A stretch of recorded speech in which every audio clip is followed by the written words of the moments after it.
Well, each week, a group of insiders joins me to offer perspective on some of the week's top stories. This week, sounding off on the fact that Hoosiers can finally buy alcohol on Sundays. Insurance giant GEICO expanding once again in Carmel, planning to add 1,500 jobs.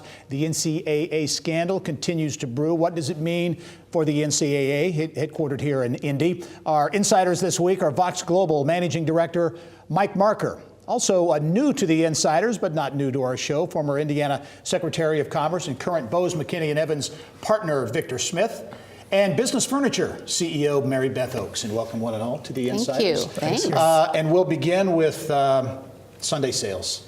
Mike, I don't know why I'm looking at you on Sunday sales, but it's been talked about for years, been debated for years. Yeah. Finally, after all these years, Sunday sales, carry-out sales can happen effective this Sunday, March 4.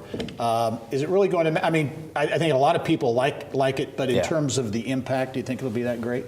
Yeah, I think it's a good thing that it's happened. I think we'll see a little bit of impact. I mean, I saw the Chicago Tribune, their headline was "Border Booze Run Ends," right? So we've certainly had some Hoosiers who have crossed state borders to buy alcohol on Sundays. And so it'll be nice, it'll be convenient for them. They won't do that anymore. We'll capture those dollars and those the taxes that go with it. So I think we'll see a little bit of an impact there. It's great to see the compromise was made to get it done, though. Beth, your take. I think it's going to be interesting to see what happens to the liquor stores, right? Because they're going to have to change their model and have Sunday hours, employees. So I think that's going to be interesting. It's one of the reasons they resisted. They're going to have to spend more money to stay open, many of them. So. Now, of course, they still have, the ownership of the cold beer. So they've franchise. still got the advantage Which there. that's a whole other thing that maybe next year they'll take that up. Economic development-wise, business-wise, this week, a big story in Carmel with GEICO announcing another major expansion there, adding 1,500 jobs. I believe they have about 1,200 or so already at that Carmel location. And Victor, as you look at that, as a guy who used to run the economic development for the state, your takeaway there? Well, it's big. It's a great nod to our continued momentum in the tech sector. A great 25% of those jobs are not, they're tech related. I mean, they're IT jobs. So it's a great nod to that. I think it just propels momentum. Yeah, and we were talking about that in the social media lounge, is that because several hundred are IT jobs, it kind of gets to the fact that technology in Indianapolis, and not just the big names like Salesforce and those quote unquote tech companies. Here's a big tech investment. It's not just Salesforce, it's not just Infosys, it's not just Genesis, or even outside of Indianapolis, the Ontario systems of the world. But every business going forward, every piece has a tech sector. I mean, that is becoming so ingrained. It's part of the fabric of business going forward. I think it's a nice success story and a nod to the state that works branding that you all did when you were there. I mean, GEICO started at 250 jobs in 2013, 1,500 now, and by 2022, they're saying almost 3,000. So nice trajectory there. And one thing I was glad to see, the IEDC put $16 million in tax credits forward, so that's great. It's also good that it's performance-based. So those hires need to happen for those incentives to be paid out. Yeah, Mike, I'll keep it with you as a Fort Wayne native. Electric Works, the big $440 million live, work, play development in Fort Wayne, seems to be gaining some traction and momentum each and every week. This week announcing that they're actively engaged there with more than 100 potential tenants on the retail or office side. As you look at that development and what it could mean for Fort Wayne. Really transformational and part of a success story that's going on. I grew up there, have family there. It's really great to see with what's happened with Parkview Field, the riverfront, all the energy around downtown. And this Electric Works initiative is getting a lot of support. You're seeing a federal dollar supporting it, state dollar supporting. Now the city councils come in with a lot of approval here recently. I think people are seeing a great talent attraction driver, great for quality of life, and the team that's putting this together has a lot of energy behind it and a lot of interest, as you said, with companies, including education providers who want to come there and grow there. Yeah, I think that you mentioned team. I mean, John Sampson with the Northeast Indiana Partnership, Eric Doden with the Greater Fort Wayne Chamber. I mean, this is a perfect thing. They've been talking about talent attraction and retention.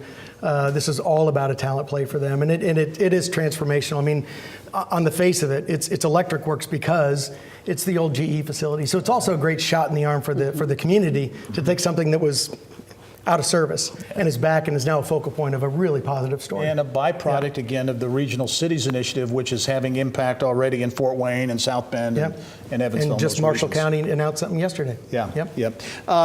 Moving forward, as we look at a big announcement from the Indiana University Research and Technology Corporation announcing the launch of a philanthropic venture fund, starting out as a $15 million endeavor, could grow to $50 million, so a significant play that I think has some unique aspects. Well, I thought it was just wonderful because it really does give an opportunity that's unique to students, to faculty, to staff, to really focus on being an entrepreneur and focusing on innovation. And I think it's also a great opportunity for the IU alumni, really not just to give funding, but to really give their talent and give best practices and really encourage and mentor and develop that innovation mindset in the students that they can take with them, hopefully here in the state of Indiana when they leave IU.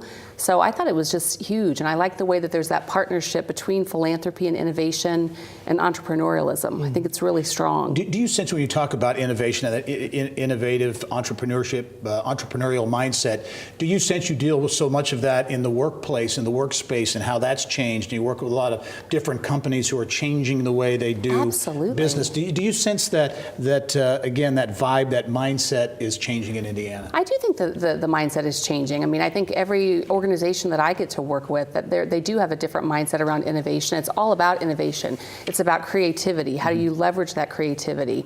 So to get that mindset going, while students are still at school and their faculty is focused on it, it just, to me, it's a win-win, and it will, transform what's going to happen in the workplace next.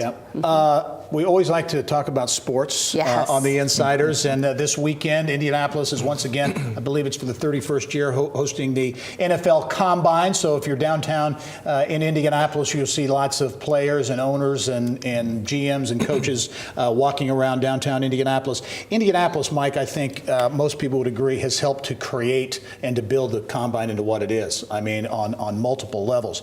Now some other cities want to grab it and maybe host it. Indianapolis has it through 2020. After that, we'll see what happens. Any way do you think Indianapolis loses this? I think there's always a chance of that, and we have to be cognizant of that. And what I like to see, the changes here recently, we've had it for a long time. They've enjoyed coming here. It's been great for our city, but now this new fan experience has been brought to it. We saw it work with the Super Bowl, the energy that brought here. And so now fans can come to the convention center, enjoy that, get some access into Lucas Oil to see what's kind of going on behind the scenes there. I think it's important for us to keep it, I think there's a well-being component to it that I really like too. It gives people a chance to have a healthy experience in their interaction with the Combine. So I think that's going to just make it stronger and stronger. I'd say there's a whole ecosystem, I think, that provides that momentum. I mean, you have Indiana Sports Corp, we have Pacers, we've got Indy 11, Colts, the Indians, the Fuel. Ryan Vaughn and his work with the Indiana Sports Corp, and so it's not just the Combine either. It's really developing a great ecosystem that I think supports the.